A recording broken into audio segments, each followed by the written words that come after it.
Махсус хәрби операция зонасына зәйлеләр чираттагы гуманитар йөкне узатты. Буржуйка мишләре, такта бурыслар, машиналарга запас частьләр, су савытлары төйләр. Капларда тиз әзерләнә торган ашлар, коры армия душлары тутырганнар. Йөк тутырылган фура гадәттәгечә үзәк мәйданнан кузгалды. Гуманитар ярдәм район халкы Зей җылысы хәйрия оешмасы, район советы һәм башкарма комитет хезмәткәрләре ярдәме белән тупланды.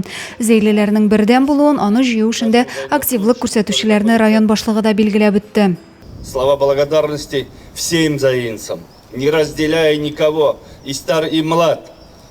Значит, гуманитарный груз сформирован полностью за счет заинцев. Конечно, организаторы, администрации. Зейдән кузгалган йөкне район башлыгы җитәкчелегендәге делегация озата китте. Адилә Бирханова, Максим Майоров, Александр Тимофеев, Зей хәбәрләре.